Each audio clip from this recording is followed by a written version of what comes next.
this week.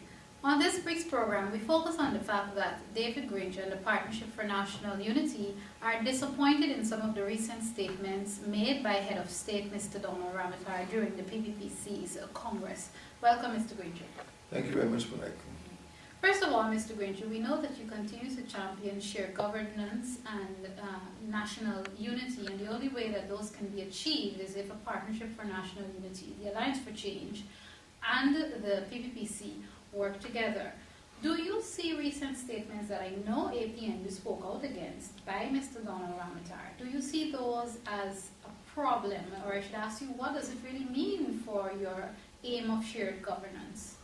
Well, indeed, I'm a little worse than disappointed. I'm astonished that a head of state in a country that aims at modernity could use such language. It is certainly damaging to what we've been attempting to do for the last, since elections in 2011. We had set out on a platform of inclusionary democracy. We realized that although the APNU only had 26 seats and the Alliance for Change only had 7 seats, together we had 33 seats. But I think in good faith, both the APNU and the AFC were prepared to work together for the good of the country. But it seemed that the PPPC had other ideas. And when Mr. Ramotar spoke at this Congress at the beginning of August, I just wondered which planet he was on. Because instead of aiming to repair his party, because the party has been badly damaged. It obviously is the first time in 5 elections that the PPP has done so badly. And of course there have been some very strong letters from people like Mr Alquran, former Central Committee member. So I thought that the President, who's General Secretary of the PPP, would want to reassure party comrades that the party could be capable of repairing the damage, of restoring its image, of recapturing public support. But I was quite wrong, you know. He missed the chance, he dropped the ball. The other thing, of course, is that I have a broader interest in national unity. As you know, APNU's platform is, well, the NU and APNU mean national unity. So we're looking forward to an arrangement with the other parties, the AFC and the PPP, by which we have differences. Differences will continue, but we could work together for the common good. And we've had a lot of collisions in the National Assembly, and I really did hope that Mr. Ramotar would understand that now that maybe 2/5 of the life of the 10th Parliament had expired, he needed to change. He needed to encourage his supporters to get out of this winner-take-all mindset and sit down and talk to the opposition about how Guyana would be governed. So I really fell off my seat because I couldn't imagine that at this point in time, somebody who is in such deep trouble should deepen the trouble. You know, there's a saying in British politics, when you're in a hole, stop digging. And he's in a hole and he continues to dig, he continues to alienate, irritate, to attack. So yes, I was disappointed. It will have an impact because he's the head of state and nobody could ignore what the head of state says, even though I suppose he felt he was speaking as General Secretary of the party. They're not two different persons. Ramotar, General Secretary, is Ramotar President. He knew very well what he was saying. And he has hurt the public. He's hurt public opinion. He's hurt the opposition by making some wild allegations. I want to talk about inclusionary democracy and national unity a bit more as it relates to government. But before I do that, do you believe that this kind of continued attack coming from the head of state, does it stain or if I should say reduce the level of what the presidency or what the head of state should be? Does it put Guyana in somewhat of a bad light? Well, we accept that the president has got 2 roles. One is the General Secretary of the party, the PPP, People's Progressive Party, and one is head of state. But he must understand that in the public view, when he speaks, he is still president of all of Guyana. He's not president of Port Brant, he's president of all of Guyana. Yes, it puts Guyana in a bad light, because the language, the quality of the language is fierce, it's intemperate, it's uncompromising. It is good to be uncompromising to your enemies on the border, but here we have a single country trying to come to grips with underdevelopment, with poverty, and he uses language which is very uncompromising.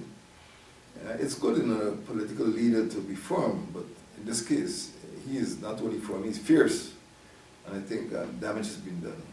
But is this not a continuation of a previous president that we had? Do you see it, he's probably somehow taking pattern from what would have done before? Well, he's taking a bad pattern. I think the chronicles of Mr. Jaglio's presidency are well known.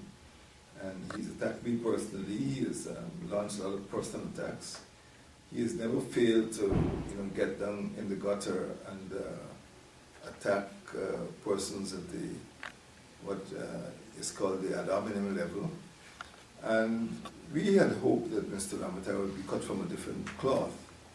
We had hoped that, particularly given what happened on 28th of November 2011, he would be more cooperative, he'd be more inclined to collaboration, but we were wrong.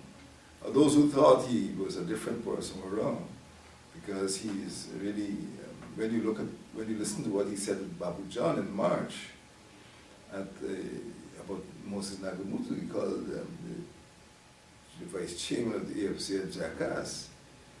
And then what happened recently at Port Brant, which is of course close to Babu John. I don't know if there's something in the water there, but he certainly was very unpresidential. And my great fear is that it will be increasingly difficult to accept that he's serious about national unity. He's damaged national unity big time, and we need to retrace our steps and work towards repairing the damage that's been done. To develop a little more on what you just said, you doubt that the president is serious about national unity. Derogatory comments, if you want to use that word, derogatory comments aside, probably getting caught up in the moment with the crowd and the cheering on. Do you believe that somewhere deep down, the president sincerely wants to somehow work toward inclusionary democracy and national unity? Can it really happen coming from this present government? I have met President Ramotar on several occasions. I think he is a very affable person, and in some respects, I think the remarks are not truly reflective of his temperament, but he has to realize that he is now president of all Guyana, but also he has to build consensus with the opposition. And this is the wrong way. He's wrong on all counts. Even if he can be cordial in conversation, this has sent a bad message to everybody. And you have to be very careful, because apart from the language, apart from the venue, the scene, the excitement, the need to convince your followers that you are, in charge, I think the bigger picture is that Guyana needs to build a sort of consensus among the three parties to move the country along. And he dropped the ball again. I don't think it would be easy to build national unity after what he had to say at the start of August. David, Granger and a Partnership for National Unity are using the Parliament, the National Assembly, to block or stymie economic progress and development. Your sentiments? My opinion is that, yes, we have gone into the National Assembly with an attitude. It's an attitude to assert the authority of the National Assembly, the legislative branch over the executive branch. Yes, we have demanded accountability. And again, it's to ensure that the ministers of the government are accountable to the National Assembly. Yes, we have fought for the autonomy of the National Assembly, the judiciary, and the re-establishment of other institutions, commissions such as the Ombudsman, the Public Service Appellate Tribunal, which the PPP dismantled. So we need to work together, and we understand that. But what we're saying is that the PPP needs to accept the reality that it is a minority, and it will not gain the confidence of a partnership for national unity if it tries to hit us on the head with a hammer, with a sledgehammer. They have to sit down and tell them, or else they wouldn't get their business done. And I want to make that clear to the PPP, that the days of going to take all are finished, and we are now in a new era of collaboration and consensus. We, in Partnership of National Unity, constitute 5 parties.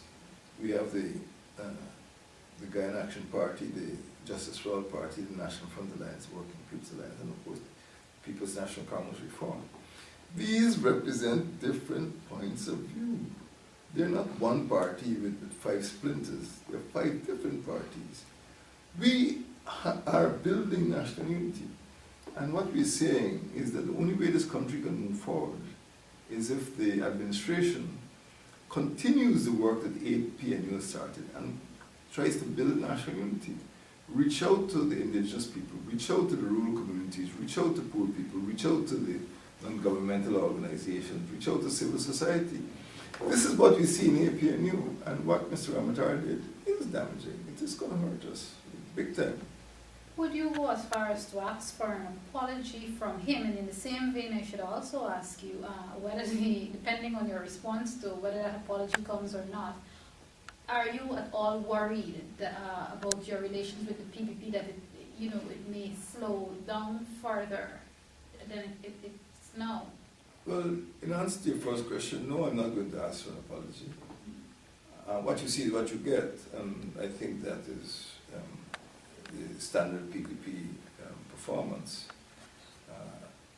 I don't think it is presidential, but that is standard PPP performance. As far as the second question is concerned, I'm hesitant to give an answer, because when you go into negotiation, when you go into consultation, many issues are raised.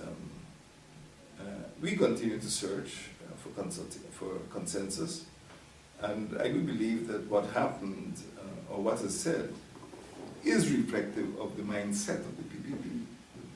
To that extent, I think we will find it much more difficult to move forward. So I'm not fearful of the worst, but I think it's going to be more difficult. Earlier you touched on something in the opening of this program. I spoke about the party, meaning the PPP, being broken. Do you believe that, if that is so, if the party really is indeed broken or has been somewhat damaged, do you believe that affects how Mr. Ramotar deals with things? When I say things, I mean the opposition, citizens, development, economics in general. Do you believe that the broken party affects how he deals with these things? I think what he did was an attempt to, as the saying goes in the Wild West movies, circle the wagons, to try to get the faithful to come back to the PPP and what it stands for. When you get people of the level of Ralph Alquran leaving and criticizing the party, it's serious. So I understand that there might have been an element of nervousness, an element of insecurity, and that the president probably felt he had to use strong language to crack the whip, to keep other people in line, to prevent people from falling off the edges. But he overdid it, and I think he didn't realize that this is not 1963 or 1973. This is 2013. You've got young people who can read, go on the internet and read for themselves, come to their own conclusions. So I think it was really a misplaced speech, mistimed, quite inappropriate. And he needs to really use some other strategy to repair the damage done to the PPP. But what he did there is not going to repair the damage. PPP needs to pay attention to its critics. If there's corruption, you need to solve corruption. Nobody's shouting at the person who says there's corruption. You know, he's forgetting the message and attacking the messenger. One of the main problems, I've read some of the productions or publications of Mr. Ramotar, and they are seriously, they're not vituperative attacks, they're not reckless statements. I think he's still at heart a member of the PPP, and he's trying to get the PPP to change, to reform, to get better. He's not in support of APNU, and he hasn't indicated support for AFC. What he's trying to say is, look, there are problems, let's fix those problems. And Mr. Ramotar is accusing him of being disaffected because, you know, he lost the presidential candidacy. And, you know, I don't even care to repeat some of the things he said about Mr. Nagamutu and Mr. Alquran. But it is clear that his ears were closed to the criticisms. And I think because of that, it's going to be much more difficult for him to repair the damage to the PPP if he doesn't accept that they have been damaged. I know this program is not designed to discuss Mr. Alquran, but I must ask this question. As opposition leader and someone who's, you know, out for inclusionary democracy and national unity, do you sincerely believe that Mr. Alquran's recent writings and so on, the fact that he's recently been very outspoken regarding the PPPC, do you sincerely believe that it is in an effort to do good and not to air his grievances with his party in the public? It was an effort to do good. I get the impression, although I don't know the exact motivation, I get the impression that he may have tried before to get his message across. Inside of the chambers, inside of the councils and committees of the PPP. And this seems to me to be an act of frustration, that they wouldn't listen to me, so they better read what I have to say. I don't think he set out really to spill the beans on the PPP, to embarrass the president, but it seems to me to be a last resort, that people are not listening. I mean, let's look for example at something which the PNC, the party to which I belong, introduced in 2010 and 2011, that is the presidential primary.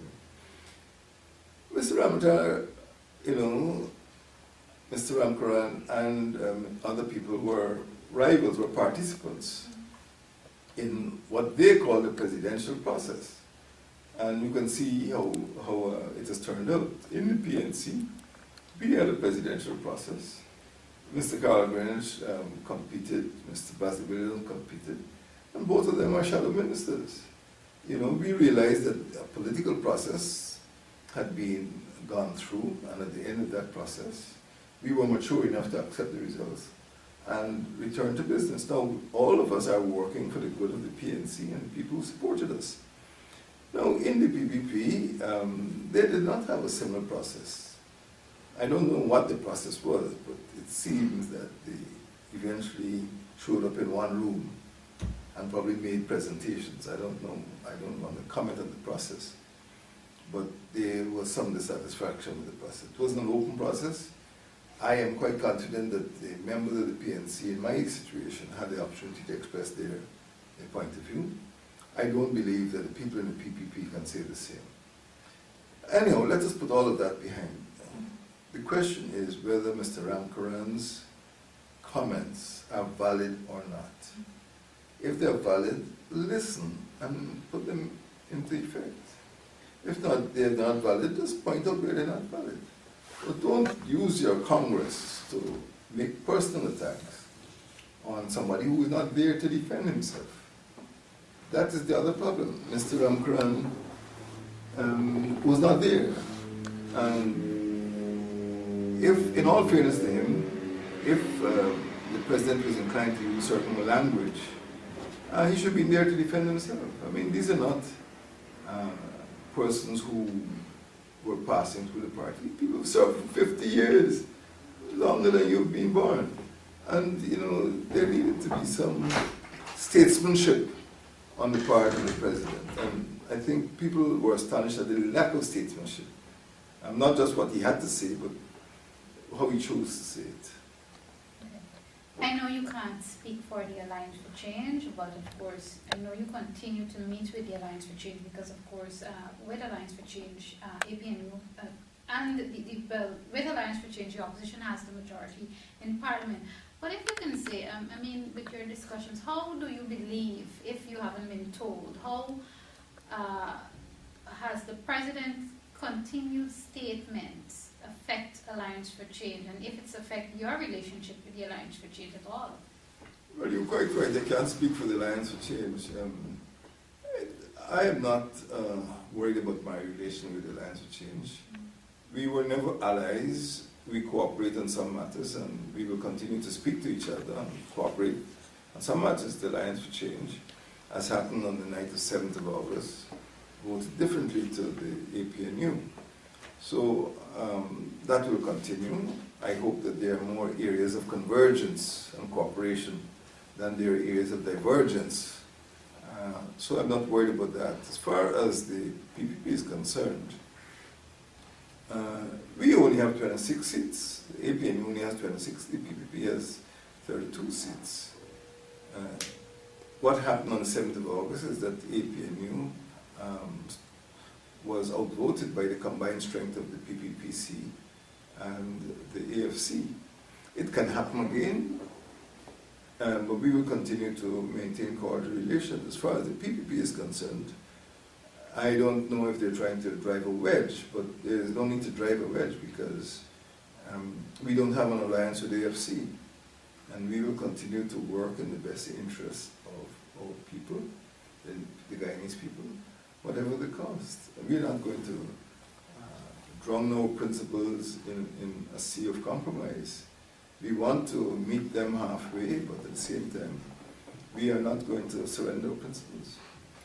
And now I'd like to speak specifically to inclusionary democracy and national unity. I know that Parliament is in recess currently until October.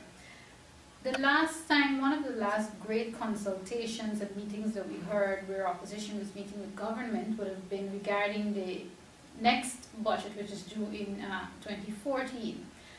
When Parliament, the recess of Parliament ends, what move would a Partnership for National Unity make toward meeting maybe with government as all of this in the aiming towards inclusionary democracy? What's next for you regarding inclusionary democracy and national unity?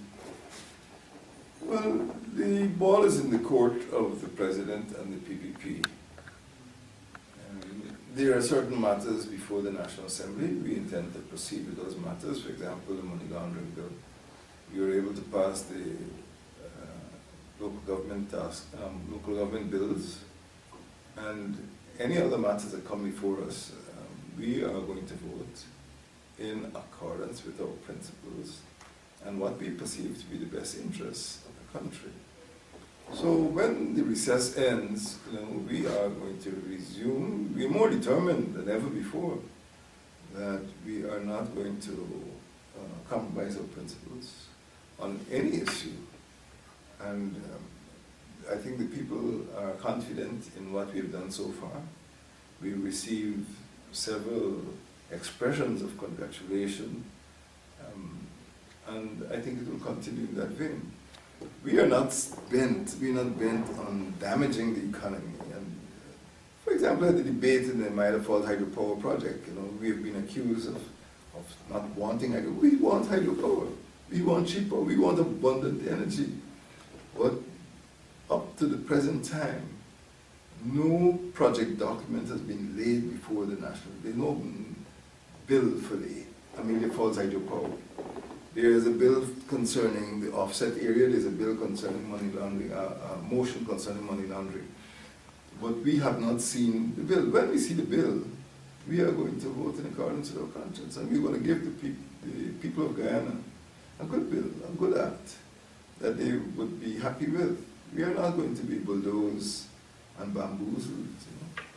I'm happy that you mentioned Amila Falls, and without touching on it too much, because this program is not designed to discuss that. Recently, about a week ago, we saw via the media that Mr. Ramotar, some persons are calling it an olive branch, that he extended an olive branch to the opposition leader to call you to say, well, look, have you relooked at your position regarding the Amila Falls project. And then you were hearing all the sections of society saying, you know, Mr. Ramotar is trying, but there you have the opposition leader shutting him down. There are sentiments and thoughts like that that are probably circulating. I don't believe that anyone could say with certainty that on any occasion, as leader of the opposition, I have not agreed to a meeting with Mr. Ramotar. I think it's my duty as leader of the opposition to ensure that the views of the opposition are represented and presented to the President. Even during the budget debate, Mr. Ramjatan and I signed a joint letter to the President. So I will continue to meet with the President. What happens when we meet is a different matter. And we have discovered, if you want to use that word, that some of the issues of governance have not been fully considered, and those issues, or the failure to attend to those issues, actually causes a very serious problem.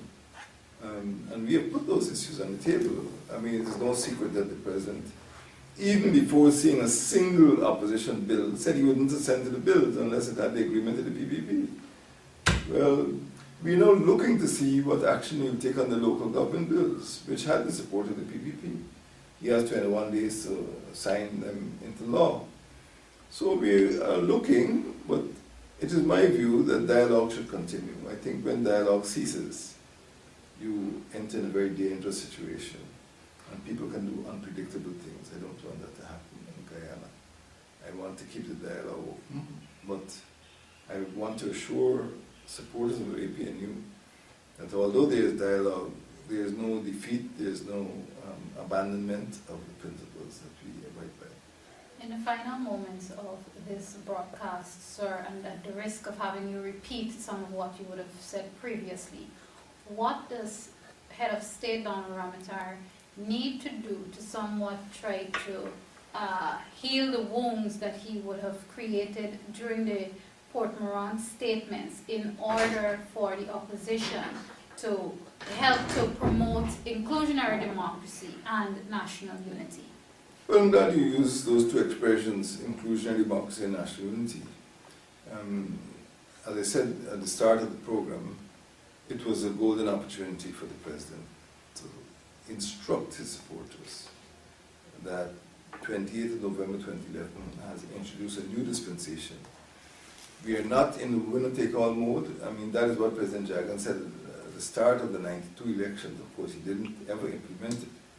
But it was an opportunity for him for President Ramotar to inform and instruct and instill in his people the value of cooperation, the value of national unity. And he missed the opportunity.